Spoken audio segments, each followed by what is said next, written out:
ओडिशावासी को ये भिडियोटी को शेष पर्यंत देखापी अनुरोध करुच्ची।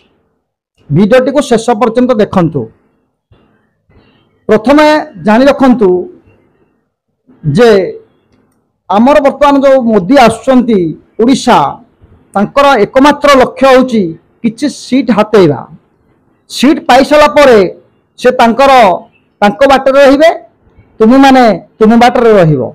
आपण माने देखंतु सारा राज्य रे से भाषण दौछंती जे आमे एक नंबर राज्य करियाबो। केतटा एक नंबर राज्य करिवे से भारत वर्ष कोन सब राज्यटा एक नंबर हो समस्त से एक नंबर करदे। ओडिशा को भी एक नंबर करदे, आसाम को एक नंबर करदे, तेलंगाना को एक नंबर करदे।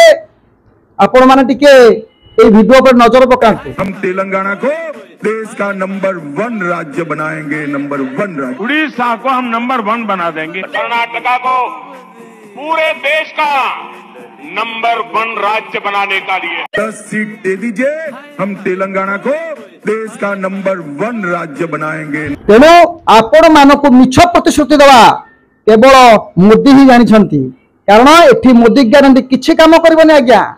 एठी केवल एका नवीन हाथ हलैले खेल सरिला।